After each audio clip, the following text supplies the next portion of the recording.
Olivia came out of the bedroom tying her hair in a hurried bun.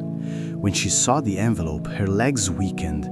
She sat slowly, opened the papers, and read each receipt carefully. Her hands trembled, holding every sheet. "This is a lot of money," she murmured. "How will I pay you back?" "You won't," Marcelo said firmly. "It's not a loan. It's what I should have done a long time ago. Now let's go to the school to resolve Gabriel's situation." They went together in his car. The municipal school was a few kilometers away, an old but well-maintained building surrounded by children running in the courtyard during recess. The principal, a woman about 50 years old with gray hair in a bun and glasses on the tip of her nose, received them. "Gabriel," she exclaimed when she saw the boy. "What a nice surprise! I thought you had given up for good." Marcelo introduced himself. "I'm Marcelo, a friend of the family. Gabriel is returning to classes and needs an intensive recovery plan." The principal, who introduced herself as Regina, sighed as she pulled a file from a cabinet. "His situation is quite complicated. Many accumulated absences, low grades on the last tests he took. It would be practically impossible to recover the school year." "What if he had private lessons, intensive tutoring?" Marcelo asked. Regina looked at him in surprise. "That would be ideal, of course, but it's very expensive. The family would never be able to pay." "I'll pay," Marcelo said without hesitation. "I want the best teachers available. Gabriel will recover everything he lost and will still stand out." In the months that followed, their routine changed completely. Marcelo bought a new study desk, a comfortable chair, a bookshelf, complete school supplies. He hired 3 teachers recommended by the principal: math with Professor Ana, Portuguese with Professor Francisco, and science with university student Maria. Each came twice a week to Olivia's house. Gabriel dedicated himself like never before. He woke up early, studied before school, came back and studied more. On weekends, he reviewed everything. The first weeks were difficult. There was a lot of backlog, many concepts he hadn't mastered, but little by little, with the teacher's help, he began to understand. The first test was in math. Gabriel studied an entire week. The night before, Marcelo showed up with a pizza. "Tomorrow is the big day," he said, opening the box on the table. "So today you rest and eat well." Gabriel devoured 3 slices, but the nervousness was visible. "What if I can't do it? What if I fail?" Marcelo held his shoulder. "If you fail, you study more and try again. The important thing isn't getting it right the first time. It's never giving up." A week later, Gabriel came running home from school. "Mom, I got 7.5. I passed the test." Olivia hugged her son so tightly he almost lost his breath. She called Marcelo immediately. "He got 7.5. He passed." On the other end of the line, Marcelo smiled widely, interrupting an important meeting. "I knew he would make it. Tell him I'm proud." The following tests were even better: 8 in Portuguese, 8.5 in science, 9 in history. Gabriel was making up for lost time at an impressive speed. The teachers commented among themselves about the boy's extraordinary dedication. While Gabriel progressed in his studies, something unexpected began to happen between Marcelo and Olivia. His visits to the house became more frequent and longer.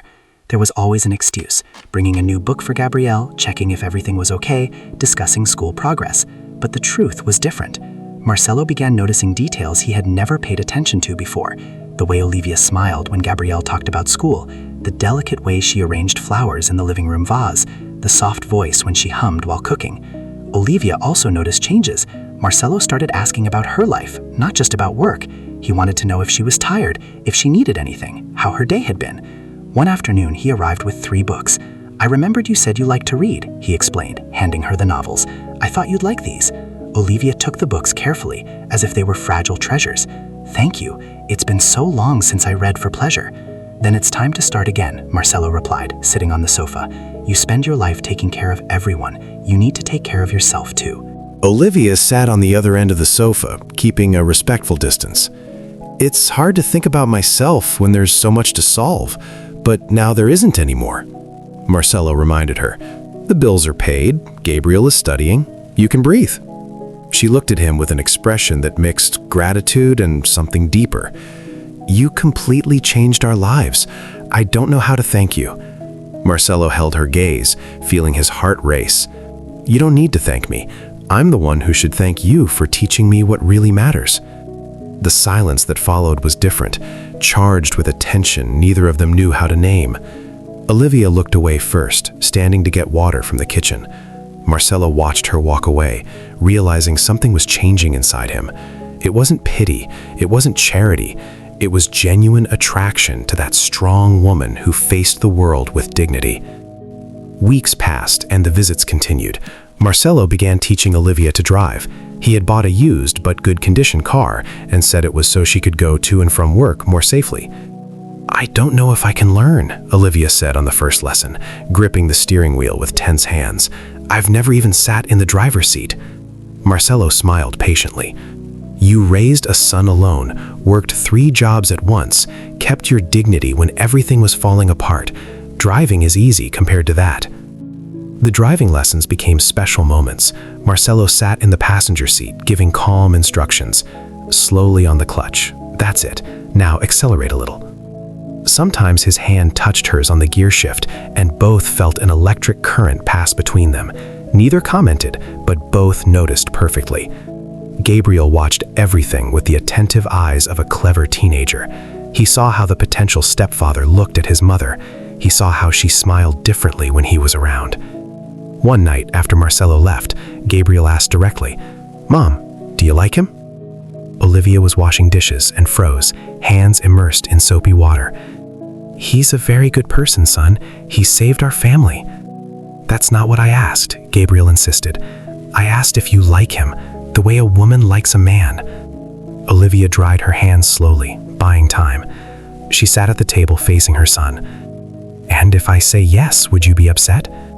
Gabriel shook his head with conviction. "I'd be happy. He's nice, treats us well, and makes you smile for real for the first time in years." Olivia felt her eyes fill with tears. "But we come from very different worlds, Gabriel. He's rich, important. I'm just a—" "Don't finish that sentence," Gabriel interrupted firmly. "You're not just anything. You're the strongest woman I know. If he doesn't see that, the problem is his, not yours." That conversation stayed in Olivia's mind for days. She began paying more attention to the way Marcelo treated her, the respect, the care, the genuine attention. It wasn't the behavior of a benevolent boss, it was the behavior of someone who truly cared. The turning point came on Gabriel's 13th birthday. Marcelo organized a surprise party at the boys' favorite pizzeria. He invited classmates, private teachers, even Principal Regina. When Gabriel entered the room and saw everyone shouting "Happy birthday," he froze for a few seconds. "You did all this?" he asked Marcelo, eyes wide with emotion. "You deserve to celebrate," Marcelo replied, placing a hand on his shoulder. "After everything you've been through, you deserve to be just a happy kid for one day." The party was perfect. Gabriel played, laughed, ate pizza until he couldn't anymore. When it was time for the cake, Marcelo asked for silence. "I want to make a toast," he said, raising his glass of soda to Gabriel. "To the boy who taught me that courage has no age, who showed me the true meaning of family. Happy birthday, champion." Gabriel hugged Marcelo tightly, whispering in his ear, "Thank you for everything, for believing in me when I didn't even believe in myself." On the way home, after dropping Gabriel off, Marcelo and Olivia stayed talking at the gate. The night was clear, a few stars visible despite the city's light pollution. "Thank you for doing this for my son," Olivia said, eyes shining under the streetlight. "You have no idea how much it means to him, to us." Marcelo took a step closer, catching the soft perfume she wore. "I didn't do it just for him, Olivia. I did it because I care about him, and about you." She felt her heart race, her breathing become uneven. "Marcelo, we come from very different worlds." "Different how?" he interrupted gently. "Do you think money defines a person's worth? I spend my days surrounded by rich, empty people. You showed me what real character is, what unconditional love is. Your world isn't different from mine. It's better." The words knocked down all the barriers Olivia had built to protect herself. "Are you serious?" "I've never been more serious in my life." He gently held her face, thumbs caressing her cheeks. "Can I kiss you?" Olivia nodded, unable to speak. The kiss was soft, respectful, but filled with feeling accumulated over months. When they parted, both were smiling like teenagers. "This changes everything," Olivia murmured. "For the better," Marcelo replied, kissing her forehead. The relationship began discreetly. Marcelo didn't want Olivia to feel pressured or exposed to malicious comments, but Gabriel noticed immediately. "Are you two dating?" he asked the next morning, straight to the point. Olivia blushed intensely. "Finally!" the boy exclaimed, grinning widely. "I thought I was going to have to give you both a push." The three laughed together, and from that day on, they truly became a family. Marcelo spent weekends with them. They cooked together, watched movies, played games.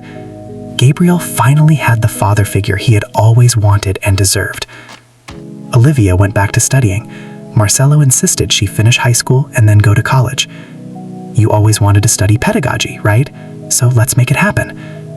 She enrolled in a prep course for the NM, National University Entrance Exam, and studied at night after work. Marcelo helped her with subjects she found difficult, discovering that teaching also brought him joy. Months passed quickly. Gabriel continued to progress spectacularly. He finished the year among the top 5 students in his class. Principal Regina called personally to congratulate him. "He's an example for the whole school," she said proudly. "I've never seen such an impressive recovery. He helps his classmates, participates in everything, became a natural leader in the class." Olivia also passed the NM with an excellent score and earned a full scholarship for pedagogy at a private university. The day she received the news, she cried so much that Gabriel got worried. "Mom, why are you crying? Is it bad news?" "I'm crying from happiness, my son," she explained, wiping her tears. "I never imagined I would make it. I thought I had lost my chance forever." Marcelo hugged her, emotional. "You were always capable. You just needed the opportunity and the support." 2 years passed like a good dream. Gabriel was in his first year of high school, maintaining excellent grades and participating in math Olympiads. Olivia was in her 3rd semester of college, passionate about education. And Marcelo had made a decision that would change everything again. One Saturday night, he took Olivia to dinner at an elegant restaurant. She felt nervous in the sophisticated environment, but he calmed her. "You belong anywhere you choose to be," he said, holding her hand across the table. "Never forget that." After dessert, Marcelo stood and knelt beside the table. Olivia's eyes widened, realizing what was about to happen. The entire restaurant stopped to watch. "Olivia, you completely transformed my life. You taught me what true love is, what family is. I can no longer imagine my future without you and Gabriel. Will you marry me?" He opened the little box, revealing a simple but beautiful ring. Olivia covered her mouth, tears streaming uncontrollably. "Yes, 1,000 yes." The whole restaurant applauded. Marcelo slipped the ring on her finger and kissed her, unconcerned with the curious looks of the other customers. The wedding took place 6 months later. It was a small but deeply meaningful ceremony, blending Marcelo's business friends with Olivia's neighbors and acquaintances. Gabriel was the ring bearer, carrying the rings with visible pride. When the priest asked if they accepted each other, both answered with firm, emotional voices, "I do." The kiss sealed not just a union, but the consolidation of a family born by chance and strengthened by true love. The party was lively, music, dancing, plenty of food. Gabriel danced with his mother, then with Marcelo. "Thank you for taking care of her," the boy said, hugging his stepfather. "Thank you for letting me be part of this family," Marcelo replied, voice choked. The following years were ones of constant growth for everyone. Gabriel became one of the best students in high school. He participated in math Olympiads, won awards, caught the attention of university professors. Olivia graduated in pedagogy and began working as a teacher in a public school. She said she wanted to give back to society everything she had received. Marcelo continued with his businesses, but completely changed how he treated employees, raising salaries, offering benefits, creating a scholarship program for workers' children.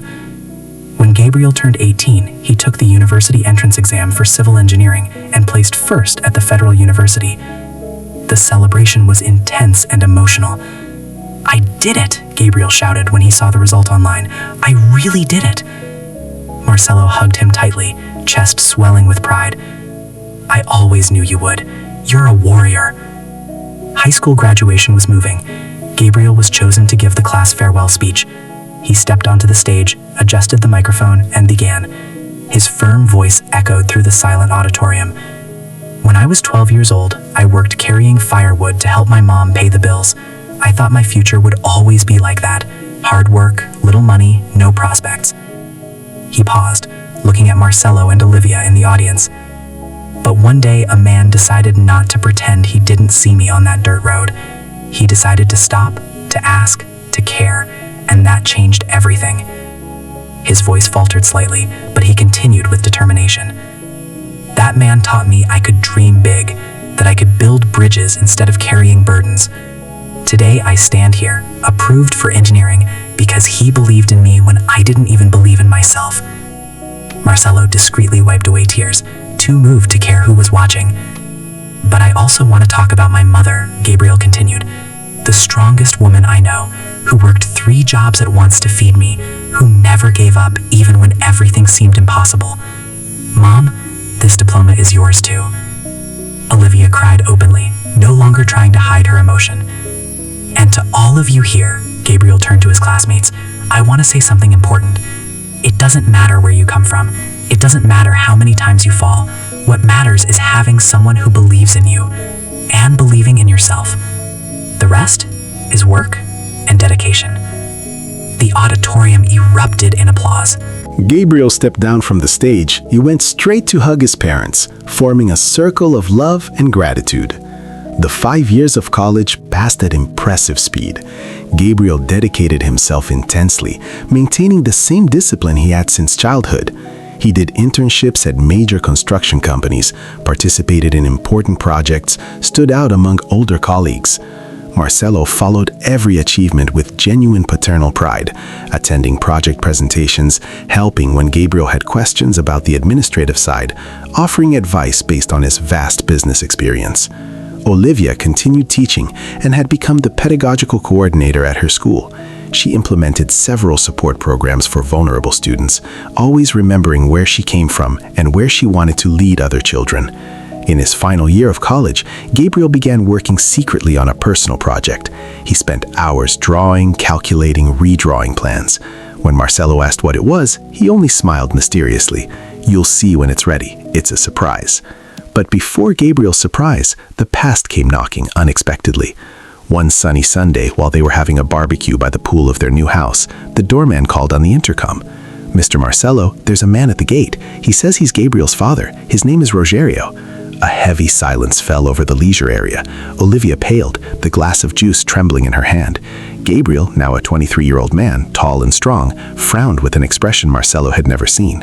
Send him up, Marcelo said calmly, but with eyes cold as ice. Let's settle this once and for all. Minutes later, a worn-looking man in tattered clothes and shifty eyes entered. He saw the mansion, the cars in the garage, the abundant table, and finally saw Olivia and Gabriel. Olivia, Gabriel, long time no see, he said, trying a smile that didn't reach his eyes. I heard you were doing well. I came to see my boy. Gabriel stood slowly and walked until he was face to face with the man who had given him only biological life. See your boy. You don't have a boy here. The boy you left behind was 12 years old, carried 60 kilograms of firewood on his back, and went hungry to turn off the lights you left overdue. Rogerio stepped back, intimidated by his son's imposing presence.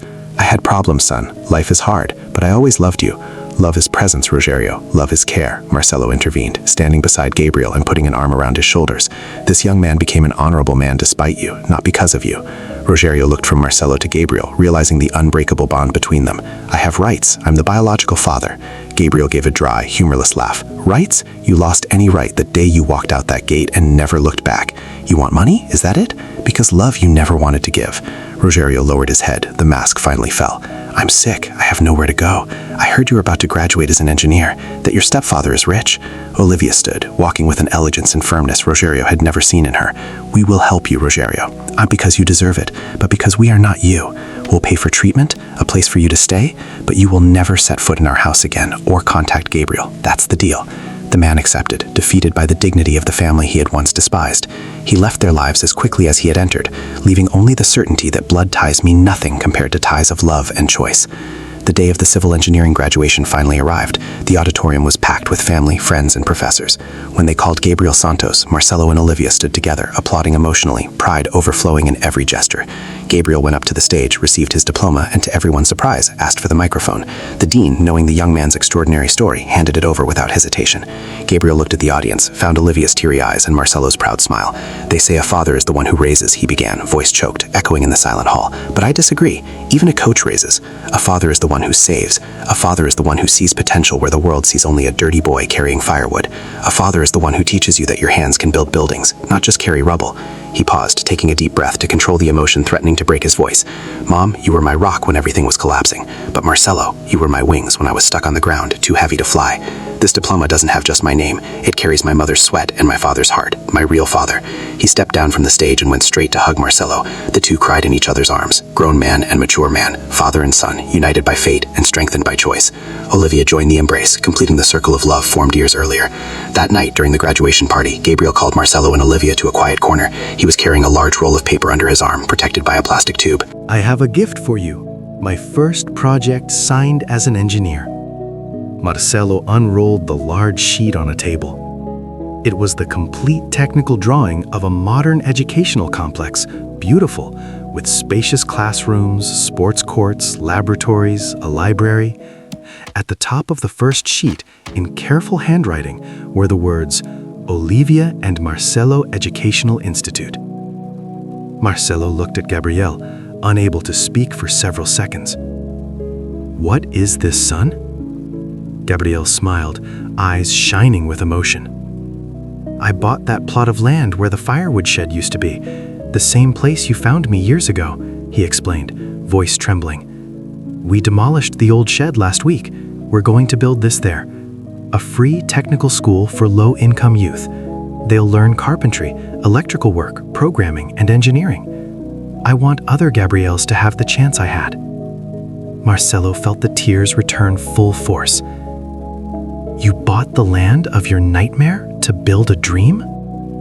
"Exactly," Gabriel replied, hugging them both. "We're going to turn that place of exploitation into a place of liberation and hope." Construction began 6 months later. Marcelo and Gabriel visited the site every day, watching every brick laid, every wall raised. It was emotional and symbolic to see the structures going up where there had once been only dust, sweat, and child labor. On the inauguration day 2 years later, the entire community was present. The old shed owner, Antonio, appeared from a distance, old and hunched, looking at the transformation in astonishment and perhaps a little shame. He didn't dare approach, but he saw Gabriel cut the red ribbon beside Marcelo and Olivia. The institute quickly became a reference throughout the state. Gabriel divided his time between Marcelo's construction company, which he now ran as a full partner, and the voluntary classes he taught at the institute every afternoon. One Friday afternoon, years later, Marcelo's hair was completely white, and Olivia had happy wrinkles around her eyes. They sat on a bench in the institute's courtyard, watching the children leave class carrying backpacks full of books and dreams. A small 10-year-old boy passed by dragging a heavy backpack and stopped to tie his worn-out sneaker. Gabriel, who was walking by inspecting a small repair, saw the scene. He knelt beside the boy, helped with the laces, and said something that made the child smile and proudly show a notebook full of drawings. Marcelo gently nudged Olivia. "See that?" "I do," she replied, tenderly. "The cycle is closing and renewing itself." Gabriel stood, affectionately ruffled the boy's hair, and walked over to his parents. He sat between them, sighing contentedly. "What did you say to him?" Marcelo asked curiously. Gabriel looked toward the gate where the boy was running out, light and happy.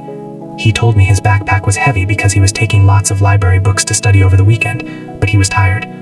I told him what you told me that day on the road." Marcelo frowned, trying to remember exactly what he had said. Gabriel smiled, taking his father's and mother's hands, joining the three in a chain of love. "I told him, don't worry about the weight right now, because whoever carries knowledge never carries dead weight. And if it gets too heavy, look to the side. There will always be someone willing to help share the load." The sun set behind the school building, painting the sky orange and gold. Marcelo looked at the work they had built together, not just the brick and concrete building, but the solid family, the unshakable love, and the legacy of hope that would multiply for generations. He closed his eyes, feeling the cool breeze on his face, and silently thanked fate for that distant day when he decided to stop the car, step down into the dust, and truly look at the boy carrying firewood. Sitting on that garden bench, surrounded by the two people he loved most in the world, the millionaire knew with absolute certainty that the greatest fortune he had ever accumulated was not in any bank. It was sitting beside him, building bridges to the future. Gabriel stood, stretched his arms, and looked at the Institute building, then at his parents who watched him with so much love. "Do you know the difference between carrying weight and building bridges?" he asked, eyes shining with the wisdom of someone who had lived both sides. Marcelo and Olivia waited for the answer, knowing it would be special. Gabriel smiled, that smile carrying years of struggle, overcoming, and infinite gratitude, and said with a voice full of certainty, "Whoever carries weight only looks at the ground, too tired to see beyond the next step.